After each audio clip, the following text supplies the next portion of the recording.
We continue now at the top of Daf Yomi Gemara Mesechet Zevachim. This is Zevachim Daf 17b. On the previous summit, the Gemara asked, why is it necessary for the pasuk to teach us that a tamei individual and also a tvul yom, who's somebody who immersed but is waiting for the end of the day to be completely pure, and also mechusar kippurim, was somebody who is almost completely pure but just has to bring his carbon, which will finish the purification process? Why does the pasuk have to mention by all of these cases that if they do the avoda by karbonos, the avoda is going to be psula? Why not just say, for example, you'll say mechusar kippurim, which is a very light kind of tumah, and then from there, from the combination of mechusar kippurim and a tamei individual, will be able to learn out a tvul yom, because mechusar kippurim is such a light tumah that for sure somebody who is a tvul yom, it's going to be disqualified if he does the avoda of the karbonos. And the Gemara now continues and answers, Kasavar he holds. Rashi explains, Kasavar Rabba holds. Rabba was the Amora mentioned in this context in the previous Amud. The Dorshal Shmaita Lamemar Dekulu Tzrichi. It's Rabba who's trying to say that you need psukim by all three cases, by Tumah, by Tvul Yom, and by Mechusar Kippurim. And the reason why Rabba says that is because he holds Mechusar Kippurim dezav kizav dami. When you have a Mechusar Kippurim, let's say by a zav is one of the cases, Mitzora as well would be an example. These are cases where you have to bring a carbon in order to finish the purification process. But Rabba holds that a Mechusar Kippurim by a zav, he went through the entire process, he just needs to bring his carbon, but he still has the same status as a zav. Rashi explains, Mechusar Kippurim dezav kizav hu adin l'mitzora. It doesn't have to be a zav. The same halacha would be true by Mechusar Kippurim of mitzora. He would have the status of mitzora. Elachad minayu nakat. The Gemara here is just choosing one of the examples of a Mechusar Kippurim. Mechusar Kippurim dezav kizav dami le'inyan kachim. Rashi explains, when we say that a Mechusar Kippurim of a zav is like a zav, it's specifically with regards to kachim, which is the discussion over here. Shelo hutter etzlo, the kachim is not going to be permitted to the Mechusar Kippurim of a zav, just like a regular zav. Havale ki'ilu lo tavel, meaning it's as if he did not yet immerse. V'im ochlo chayiv kares. If he eats kachim, even if he went through the process, he got all the way through the purification process up to bringing the atonement, bringing the carbon, but still we say he's considered like a zav, and if he eats kachim, he's going to be chayiv kares. Or im nagabahu, let's say he touches the kachim, taman limnos behen rishon v'sheni, so he's going to make them tamei to go through the regular procedures of tumah, becoming rishon, sheni, etc. Lekach lo kol shatuma eitzel kachim klal, and therefore, since that's what Rabba holds, Mechusar Kippurim does not have a weak tumah with regards to kachim, and that's why you would not necessarily be able to learn out tvul yom from a Mechusar Kippurim. And the Gemara continues, Mechusar Kippurim dezav kizav dami tanoihi. Whether or not a Mechusar Kippurim of a zav has the same status of a zav as far as kachim is actually a machlokas tanoim. Titania, as we learned in a brisa, sarafa onen Mechusar Kippurim. This is talking about the burning of the para aduma. Let's say an onen is the one that burns the para aduma, or let's say it's a Mechusar Kippurim that does that. So that's our case, Mechusar Kippurim. The Tanakama says ksheira. The Tanakama says that the para aduma is still kosher. Yosef Habavli says, Onein keshera. A person's onein, it's still kosher. But Mechusar Kippurim psula, but Mechusar Kippurim is disqualified. And so the Gemara says, my lav is it not? B'hakam iflagi, this is exactly the machlokas in this brisa. Mar savar Mechusar Kippurim dezav kizav dami. One says the Mechusar Kippurim of a zav has the same status as a zav, and so therefore the Mechusar Kippurim is considered like the zav itself, again, with regards to kachim, and that's Yosef Habavli. That's why he says psula. Umar savar, and the Tanakama says lav kizav dami. No, it's not the same status as a zav. Again, that would be the Tanakama. That's why sarfa onen and Mechusar Kippurim, according to the Tanakama, it is still kashera. Rashi explains, sarfa onen bepara aduma koi. We're talking here about para aduma. So kashera, we had the opinion that it's kosher. The kadshe bedek habayisi. When it comes to para aduma, that is not considered kadshe mizbeach. It's not a carbon that goes in the mizbeach. It's considered the same status as kadshe bedek habayis, which is something that you consecrate for the repair of the Beis Hamikdash. Para aduma is in that category. V'ein onen aser ba. So an onen is not aser when it comes to kadshe bedek habayis. To loksivi hanech kroi ela bekadshe mizbeach. All of these psukim that say that an onen would be problematic would be by kadshe mizbeach. And so again, we have a machlokus over here between the Tanakam and Yosef Habavli, and the issue is kizav dami. One opinion says that the Mechusar Kippurim of a zav is like a zav. V'havalei tamei, so therefore it's just essentially a person who's tamei. Ukroksiv ish tahor. The pasuk says it has to be a pure person involved in the para aduma. And the other opinion, the opinion of the Tanna Kama, says lav kezav dami. A mechusar kippurim of a zav is not like a zav. V'havalei ketvul yom. Therefore, the status would be really like a tvul yom. You've started the process of purification. The kaimul on the kosher b'para. The halach is that a tvul yom is allowed to prepare the para aduma. And so again, the same thing would be true by a mechusar kippurim.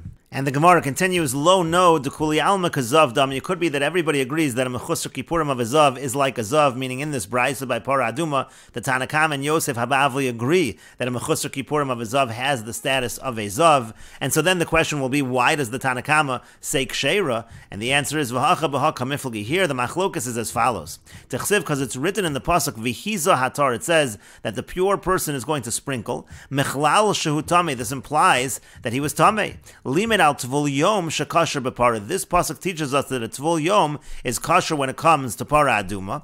And the machlokas between the Tanna Kama and Yosef Habavli is as follows. Mar savar tumah d'chol Torah kula. One says the tumah we're talking about is tumah that we find in the entire Torah. We'll see Rashi in a moment. Umar savar tumah d'hach parsha. And the other one holds that we're talking about the tumah that's mentioned in this parsha, which is tumas meis.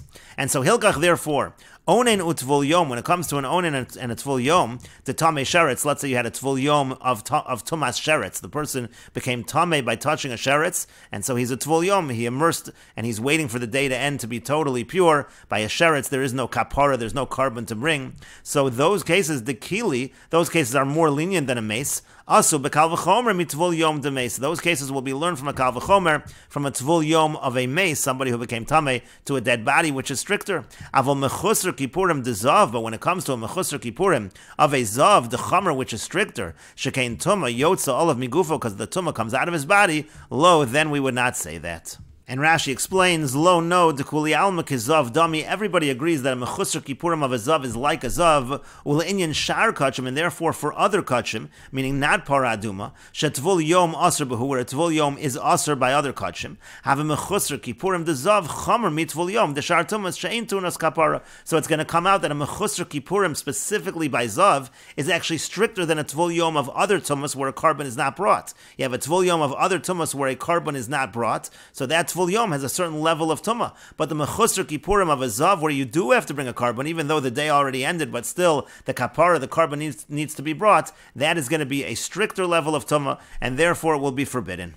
And Rashi continues, v'hachan over here, gabe para, when it comes to para aduma, what's the machlokas by para aduma? B'hai kra kamiflagi. They're arguing in the following pasuk. The pasuk says, v'hiza hator ala tami. It says when you're doing the purification process involving the para aduma, it says the pure person will sprinkle upon the tami, upon the impure person.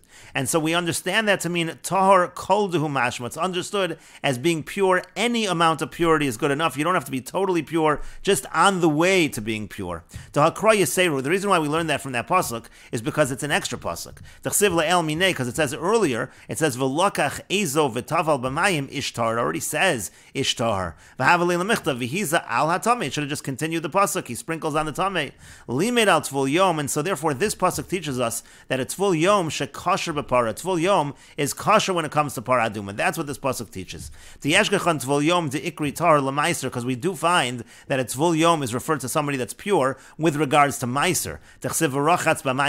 So since we find with regards to Meiser that its tvul yom is considered to be pure, so therefore by para aduma as well, because of this extra pasuk, we understand that its tvul yom is considered to be kosher when it comes to para aduma. And so therefore now what's the machlokas between the Tanna Kama and Yosef Habavli with regards to a mechusar kapara? The answer is as follows. Mar savar tumah d'chol Torah. One says the tumah that we're talking about over here is the tumah that we find in the entire Torah, meaning Tanna Kama savar. The Tanna Kama holds hay tvul yom de'achsher bakra. When the pasuk says a tvul yom is permitted when it comes to para aduma, a tvul yom dechol hatumos shebetorah. We're going on tvul yom anywhere you find a person that's a tvul yom, that's going to be permitted by para aduma. V'av tvul yom dezav, and that would be true even by a tvul yom of a zav shu mechusar kippurim, where is a tvul yom, he's waiting for the day to end and he's lacking kapara, he has to bring the atonement, he has to bring the carbon. It doesn't matter. It's across the board. The Tanna Kama says we learn from this pasuk by Para Aduma.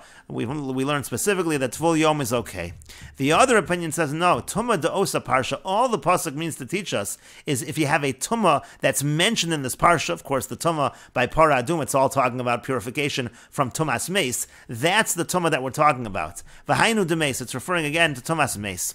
Tvul Yom de tumas meis, meaning the pasuk is saying if you have a Tvul Yom of tumas meis or similar kinds of tumah, achsher ba, that's okay by Para Aduma. Hilkach Tvul Yom shel shar tumas de maga umasa. Therefore, that's true by other Tvul Yom of other kinds of tumas that are you become tamei through touching or through carrying. Kagon sheretz or nevela, that like in those cases of sheretz, nevela, maga zav, or you touch a zav, asil hechshera mitvul yom demes mekal v'chomer. So then we're going to say that's kosher, and we learned that out from tvul yom of a mace. That's a kal v'chomer because tvul yom of a mace is the strictest, is stricter as compared to those. Umat tvul yom demes the tumas shiva. If a tvul yom of a mace which involves a 7-day tumah, kosher is kosher. Tvul yom the tumas erev lo kol shekein. The tvul yom which is just the tumah to the evening, that certainly would be okay by Para Aduma. But the point is, according to this opinion, this is Yosef Habavli, aval mechusar kippurim. But when it would come to mechusar kippurim of a zav, so that actually is stricter than a tvul yom,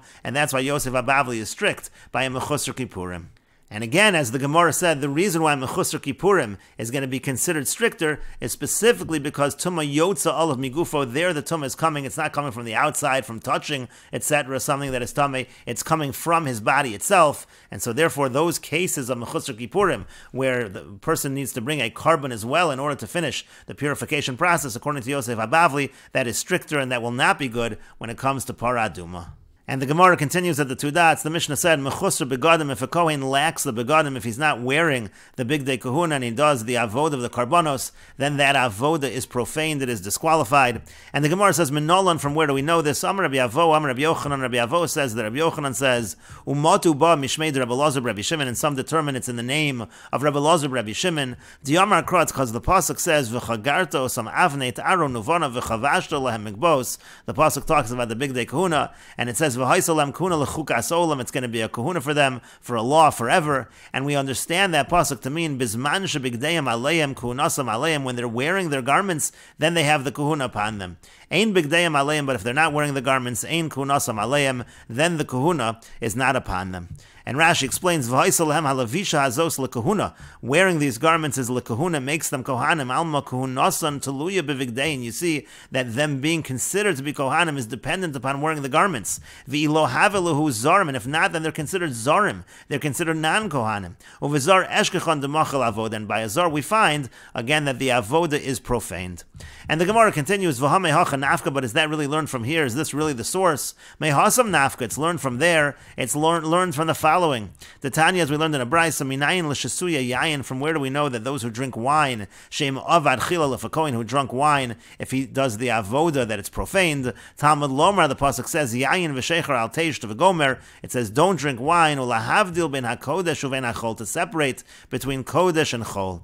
Rashi says, uvein hachol, avoda shata oved b'shichrus. It means, if you do the avoda b'shichrus when you're drunk, karu yachol, that's called mundane, that's essentially a profaned avoda. And the Braisa continues, Mechusar begadim, somebody who's lacking the garments, or somebody that didn't wash his hands and his feet, from where do we know that that is going to be an avoda that is profaned? And we will continue with this discussion in the next video on Daf Yud Ches Amud Aleph.